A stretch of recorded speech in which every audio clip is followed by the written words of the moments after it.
Buddy, nice to see you. Thanks for coming today. I appreciate it very much, and I'm just delighted to be here. Now, how many of you have never seen me before? This is your first time. Wow, everybody. I keep thinking I'm famous, but I guess, that settles that. Anyway, nice to see you. I've got some interesting ideas to share with you. If you're ready, say I'm ready. And if you'll take some good notes, I've got some lists for you to make that you can take home with you and ponder at later times. Some of the things I want to share with you. I was raised in southwest Idaho. My parents gave me an incredibly excellent start in my life, which I appreciated very much.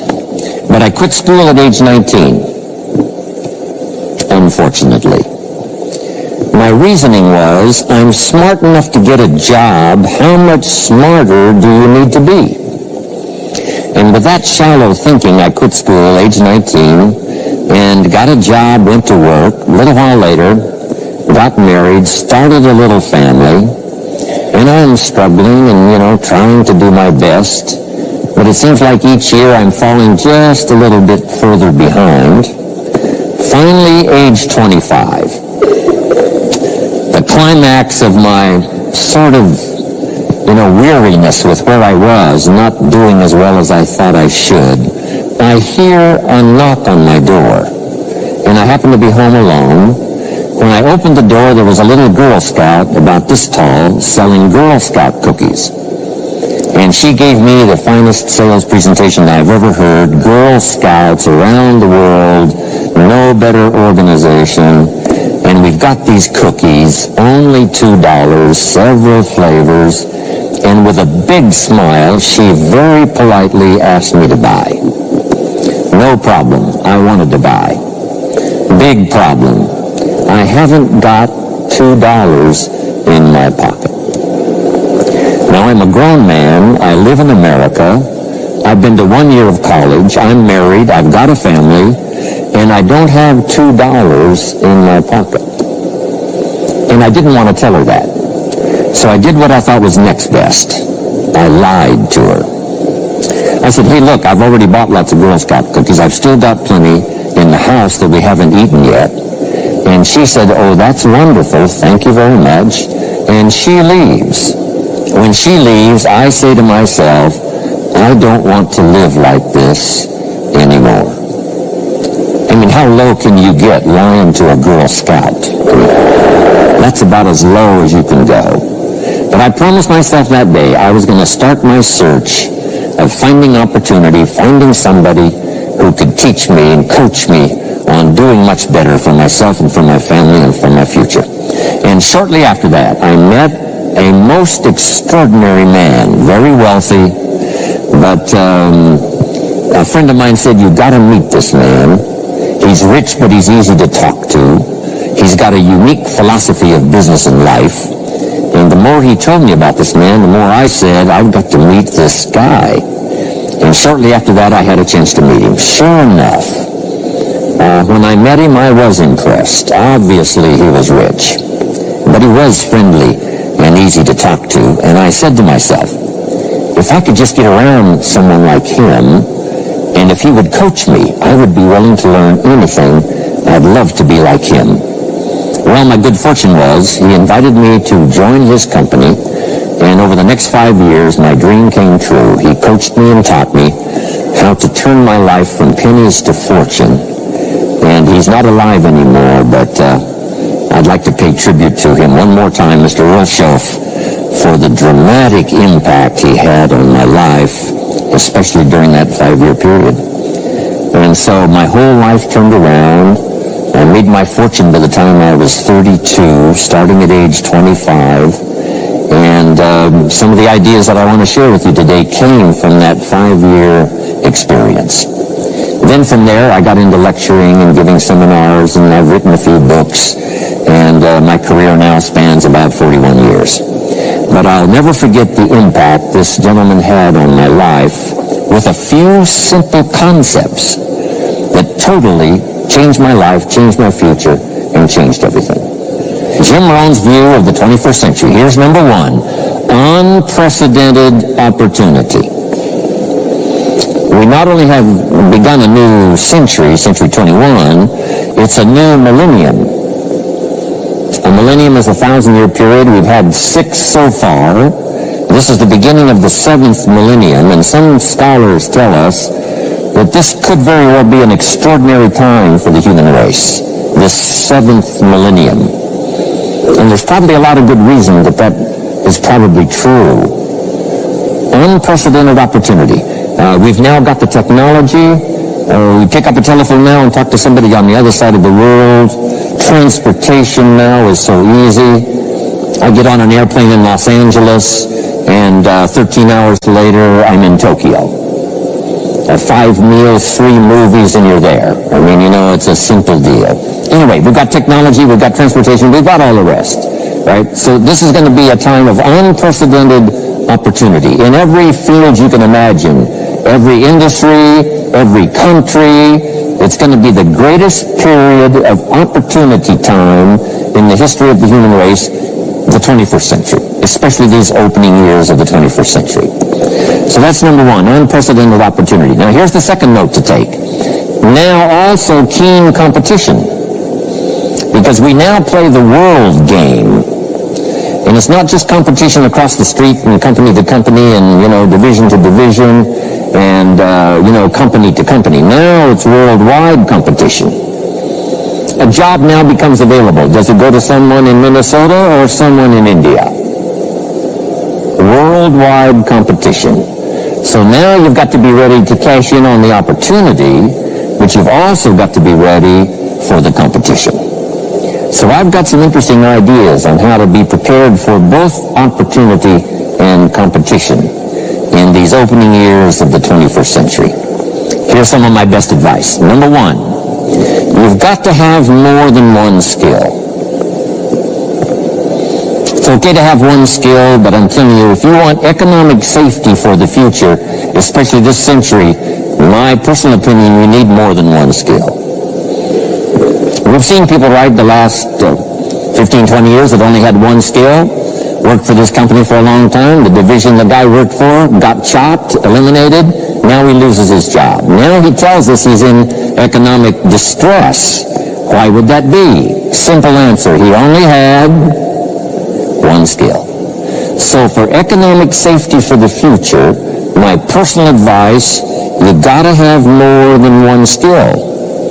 In fact, it led me to my first fortune, and that was learning more than one skill. I started learning these extra skills in Idaho, where I grew up. I knew how to milk cows, but it didn't pay very well. Then someone gave me this incredible advice. If you want to lay the foundation for a future fortune, you've got to learn more than one skill.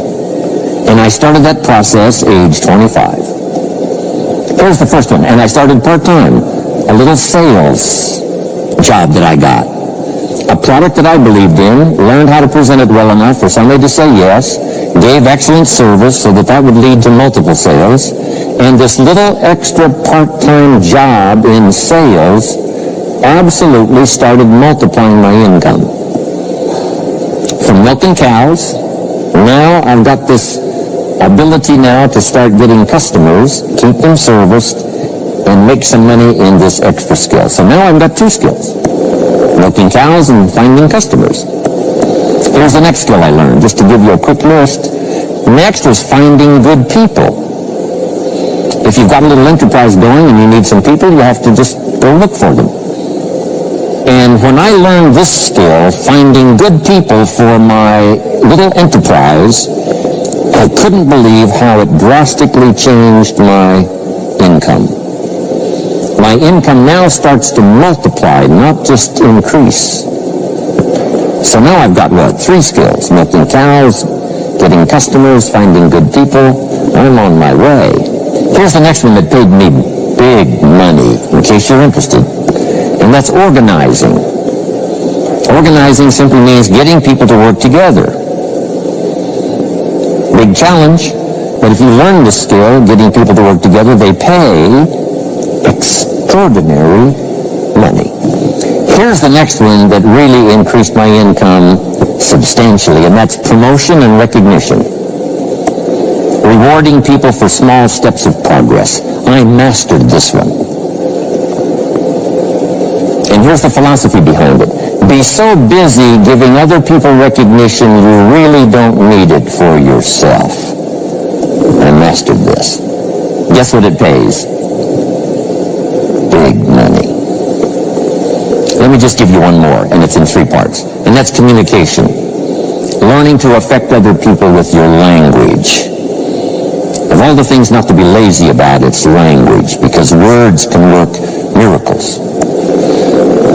And communication I found in 3 parts. Here's number 1, training, showing somebody how the job works. Showing somebody how the business works. We call that training. I got good at that. Paid big money. What was the next one? Teaching. Teaching people how life works. Teaching people how to set goals. Teaching how to become a leader, manager, entrepreneur. Stepping up to the higher opportunity and better challenge. This one paid me extraordinary money. But this one paid the best. Learning to inspire. Helping people to see themselves better than they are. So I've got how many skills, right? A big long list. So, safety, economic safety for the future, especially the opening years of the 21st century. Learn more than one skill. Here's number 2. It would be good to learn more than one language. Some of my business colleagues who speak 3 or 4 languages earn $3-4 million a year. One of my friends, Leon Weisbein from Russia, I remember when he was making $3 million a year, he spoke 3 languages. Here's what he said: I think I'll learn another language, make another $1 million. Those extra languages are so valuable. When I travel the world, I got to find somebody that knows more than one language, or I'm in deep trouble. If you think the time has passed you by to learn that 2nd, 3rd language, make this note. You heard it from Jim Rohn. Give it as a gift to your children. The 2nd language. Maybe that'll inspire them to learn the 3rd language, and then no telling where it might go from there. I asked a school teacher one time, how many languages can a child learn? Here's what she said: as many as you will teach them. They don't lack capacity, they don't lack intelligence, they certainly don't lack curiosity, they only lack a teacher. So you got my good advice now? More than one skill, more than one language. Here's the rest. Learn the simple economic formula that works for everybody, and I can give it to you in just a couple of sentences. A simple economic formula. Kids can understand it. Anybody can understand it. Anybody that wants to get paid. Here's the language for your notes. We get paid for bringing value to the marketplace. That's as simple as you can put economics. Anybody that wants to get paid. You get paid for bringing value to the marketplace. The marketplace is the people. Now, the value we bring is one part of it. A product or a service, but here's the other part, the value you become. So just off to the side put, the value is 2 parts. The value you bring, like a product. If you manufactured it, you might keep improving the product. If someone else manufactured it and you're out selling it, they probably keep improving the product. But this is the one you have to work on yourself. The value you become, like an entrepreneur, a leader, a teacher, supervisor, manager. What you become also pays much more than what you bring. Once I understood that, then here's what my mentor said. Go to work on yourself harder than you work on your job. If you work hard on your job, you can make a living. Then, he said, if you work hard on yourself, you could make a fortune. So I worked hard on my job and made a living, but I learned, starting with those extra hours per week, learning these extra skills, I started working on myself. And here's a philosophical phrase everybody should take home. Here it is. Success is something you attract by becoming an attractive person. Success is not something you pursue. It's what you attract by becoming attractive. By becoming attractive to the marketplace. What would do that? Multiple skills, multiple languages, and then some of the things I'm going to talk about the rest of the seminar. So, now what else would help you to be attractive to the marketplace besides more than one skill and more than one languages? I've divided it into five simple, basic fundamentals of ideas to ponder and think about that will increase your value to the marketplace. Could perhaps, like it did for me, multiply your income by 2, and then multiply it by 3, and then multiply your income by 4, and then by 5, and once you get there, it's not that difficult to multiply it by 10, because all you have to do is make sure you become more valuable and more valuable and more valuable. You don't have to work on the economy, because here's the first note. Each person's income is determined primarily by their philosophy, not by the economy. Once I understood that, then I said, well, I don't have to go to work on the economy. And the answer was no. You only have to go to work on yourself to make yourself more valuable. So now here's 5 things I want to share with you. And the first one is your personal philosophy. What could get you more prepared and ready for cashing in on the opportunity of the 21st century? And here's the first one, personal philosophy. Your personal philosophy is like a guidance system that helps you make decisions what to do, what not to do. From the information you get and what you learn and what you know, we decide. Maybe your philosophy would have been 5 years ago never to attend seminars like this. You just didn't go. Now 5 years later, here you are.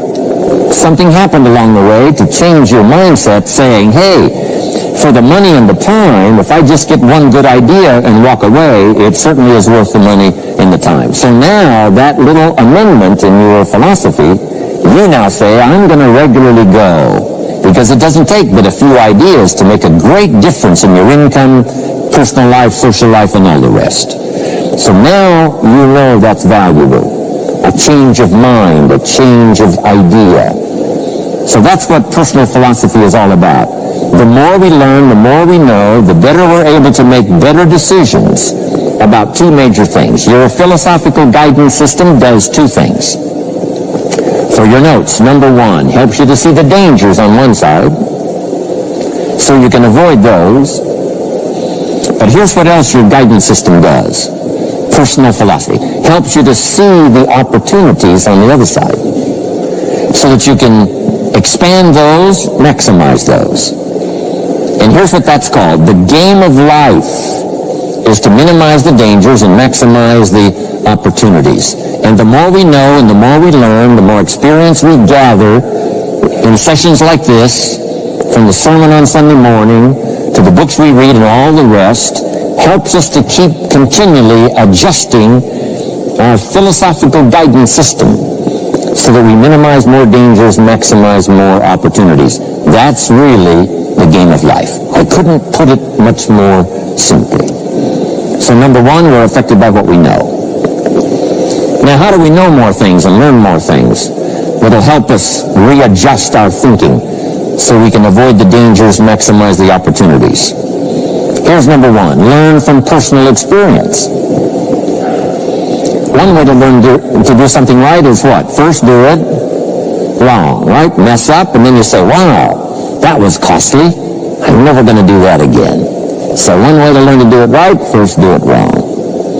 Sometimes a negative experience turns out finally to be positive. They say if you survive your first heart attack, you may now live to be a very old person. Why is that? Well, that first heart attack, if you survived it, is called a wake-up call. And maybe the doctor said, one more of these, and you're history.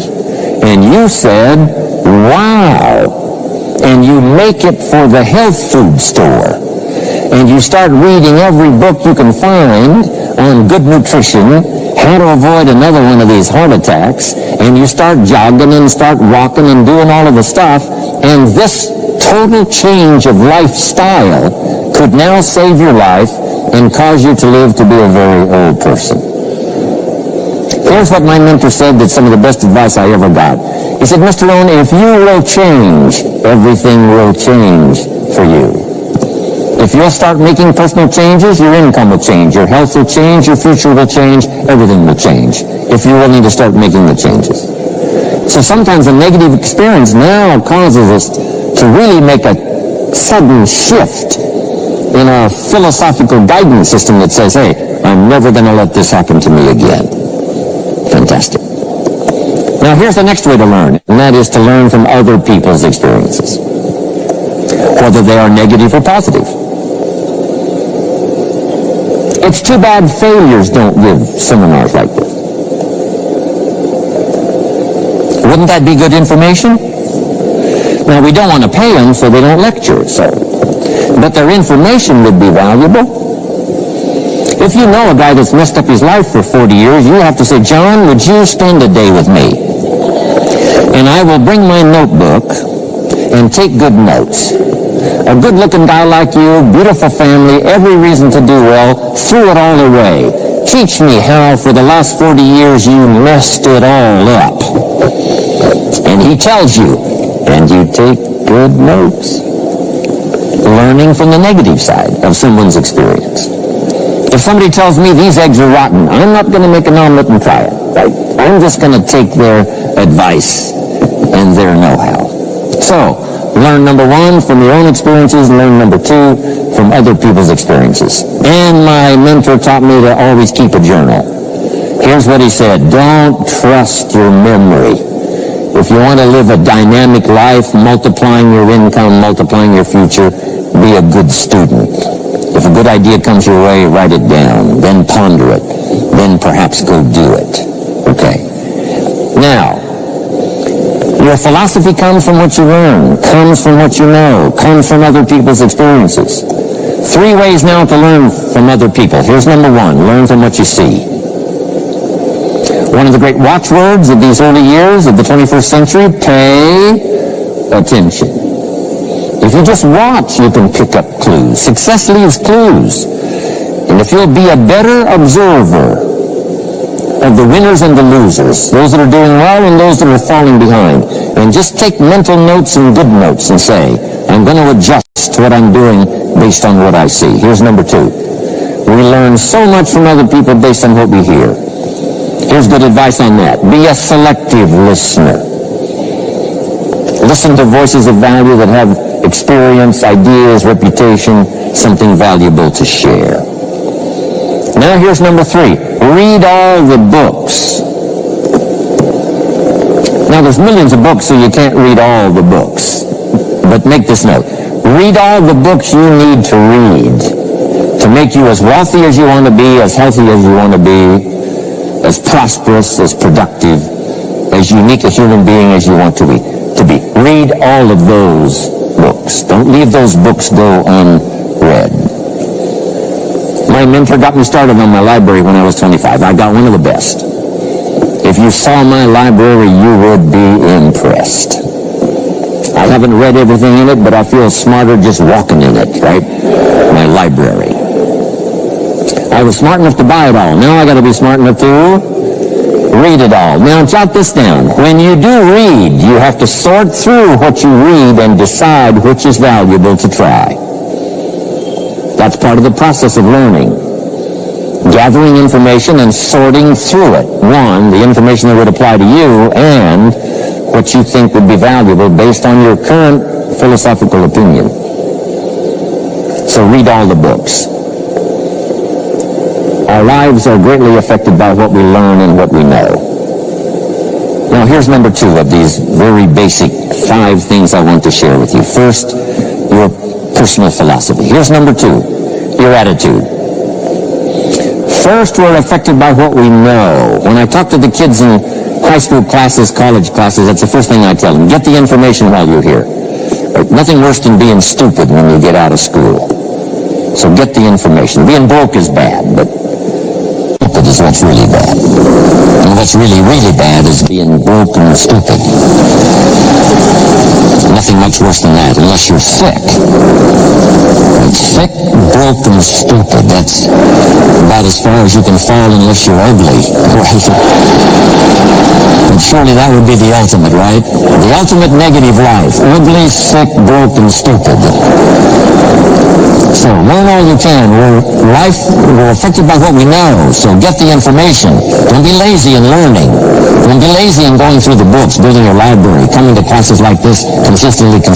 Some of them will be so dramatic, your life will never be the same. Maybe this is one of those today. Next, we're affected by how we feel, attitude. This is the emotional part. We need the intellectual part to set sail. So as the winds blow, we can still get where we want to go. Redefine, keep strengthening our psychological and philosophical guidance system. But now we're also affected by the emotions. That's the power. And jot these notes down as I hurry along now. 4 things to consider on attitude and how you feel. Here's number 1. It's how you feel about the past. It's important to make the past useful. Past experience, even past losses, past failures, as well as successes. To review it and go back over it, see where you went wrong, correct that, invest that now in the future. Don't live in the past, and don't carry the past around like a burden, but simply use your past as one of your mentors to help refine mistakes, make some changes that you can invest now in the future. Here's the second attitude. It's how you feel about the future. We look back for experience. But number 2, we look forward for inspiration. Now, where does the inspiration come from? Looking forward. Here it is, learning to set goals. Number 1, decide what you want. It takes more than 5 minutes. Take some time to decide what you want. Where do you want to go? What do you want to do the next 10 years, 20 years? What would you like to become? How many skills would you like to learn? What are the books you want to read? How about the people you want to meet? The cities you want to visit? Experiences you'd like to have over this next period of time? Start thinking about all of that. Here's the next key. Write it all down. Building a life is like building a house. You wouldn't start building the house until you had it finished. Wouldn't you look foolish starting to build the house if it wasn't finished first? What if you were laying bricks and somebody came by and said, "What are you building here?" And you said, "I have no idea." See, they would take you away to a safe place. So building a life is a lot more important than building a house. And yet people treat it so carelessly and so casually about planning and making plans for what they want their life to work out to be. So I'm asking you not to be casual anymore. Start designing the future for yourself, for your family, for your business, for your future. So decide what you want. So from the past we get experience, from the future we get excitement, inspiration by setting goals. Now here's the next advice. Put everything on your list of goals. Little things, insignificant to someone else but important to you.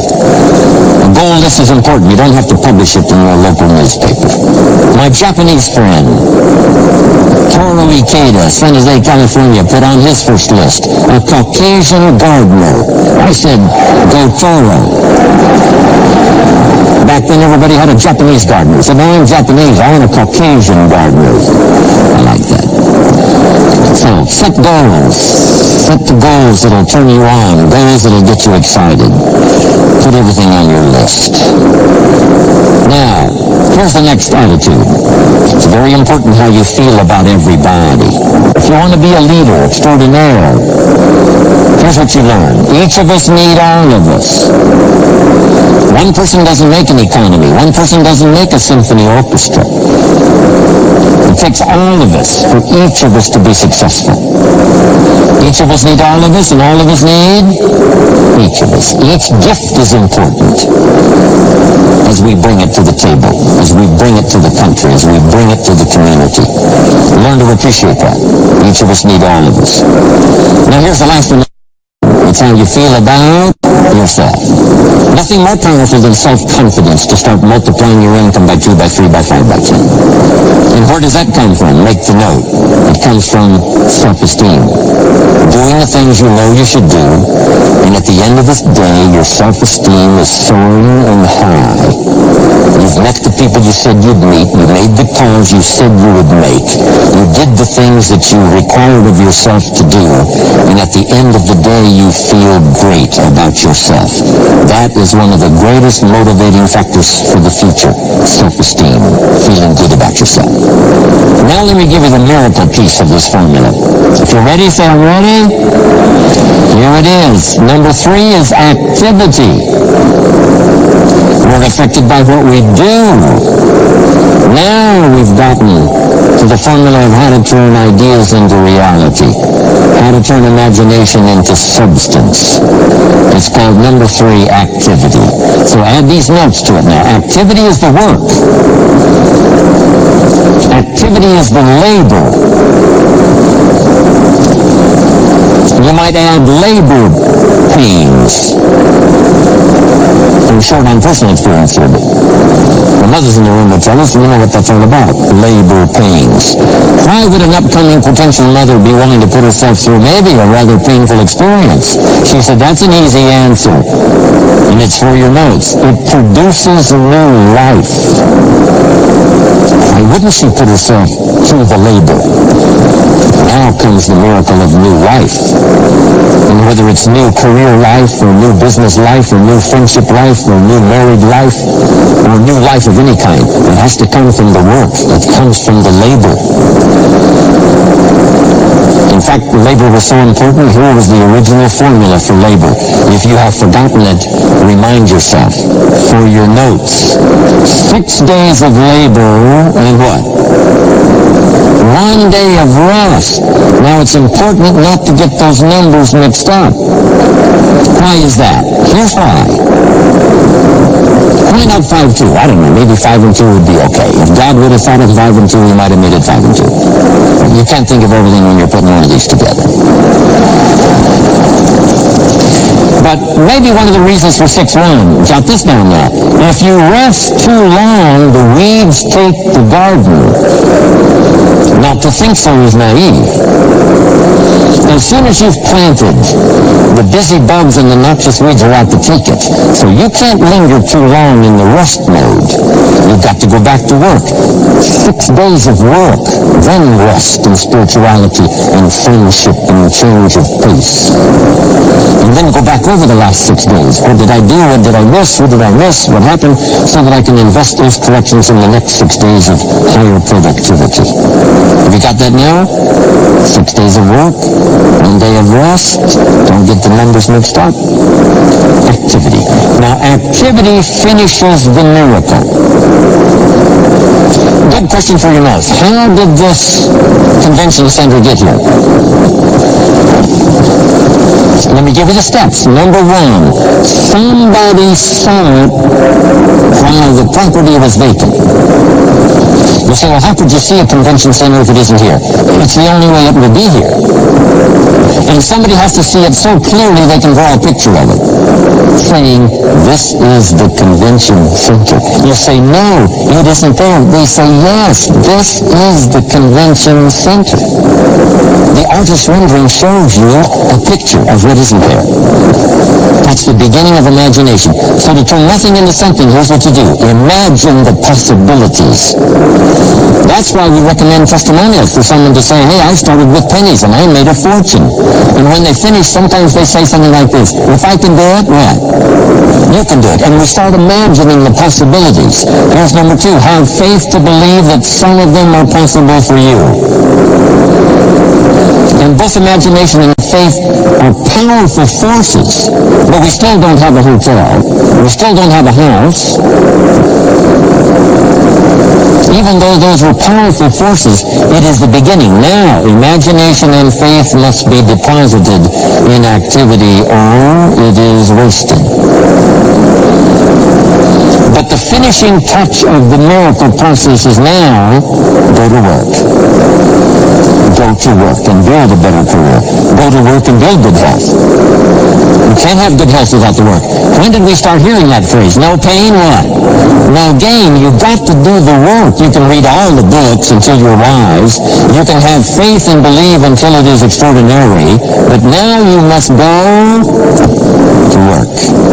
And if you learn to appreciate the work that produces the miracle of good health, the miracle of a career, the miracle of a relationship, the miracle of a fortune, only humans now can do this. The birds of the field can't do it. No other life form can imagine and create something from nothing. Have faith and then build it and make it real. Only humans. It's an extraordinary gift. Depends on how often you use it. So number one, the ideas I wanted to share with you to make this an extraordinary opening year century for you is philosophy. We're affected by what we know. Second is attitude. We're affected by how we feel. Third is activity. We're affected by what we do. Now here's the final two pieces. Number four, learn to measure progress. Once you've set up a project now, going from nothing into something, now you must measure your progress. How are you doing? Here's how we teach it to our children. Life expects us to make measurable progress in reasonable time. Measurable progress in reasonable time. That is the game of life. So part of it is not just to set up the proposed project, but as we start working on it, we start measuring how we're doing. Now first, what is reasonable time? You can't ask someone every 5 minutes, how are you doing now? See, that's too soon. Guy says, I haven't left the building yet. Give me a break. Now, we can't wait 5 years. That's too long. So there's reasonable time. So make this note now. What is reasonable time? One, at the end of the day. A conversation a father should have with his daughter today, because the magic is there. If he waits till tomorrow, the magic will be gone. Today. Next is a week. Make that note. Usually, we get paid by the week. Somebody adds up our value to the marketplace, out comes the check. The next week, somebody adds up our value to the marketplace, out comes the check. What I learned to do is to change my value to the marketplace so the check kept getting bigger and bigger and bigger. I didn't have to change the economy, I only had to change myself. Measure your own progress. Success is a numbers game. We demand it of our children. How many years do you want your child to spend in 4th grade? Approximately. About 1 year, right? You say, well, if they're nice kids, would you give them 3 or 4 years? You say, no. This is not a nice game. This is getting ready for the future. This is getting ready for the challenges and the opportunities. You can't linger in 1 grade more than 1 year. Now make this note. The same should go for us as adults. Don't linger more than 1 year in 1 grade of learning. Adult, management, entrepreneurship, leaderships of all kinds. Keep up the pace of learning. The numbers. Measure. Count. Now here's the key. Face the truth. If you're only making this much progress, there's no use trying to kid the world, no use trying to kid anybody else, and especially don't kid yourself. If in a period of time you've only made so much progress, you just got to swallow hard and say, this is the truth. I've got to face it. Now, what could I do to start increasing my progress and make my health better, make my income better, make my investments better, make my value to the marketplace much better, get busy learning the 2nd skill and the 3rd skill and the next language and the next language to increase my value? I've got to get busy and do that. See, if you will do that, I promise you, one of the greatest motivating factors in the world is progress. And if you'll measure it, you'll get excited. Now here's number 5. The 5 major things I wanted to share with you to make these opening years of the 21st century really pay off for you. And here's the word, lifestyle. Learning to live well, because the ultimate essence of life is not a Ferrari.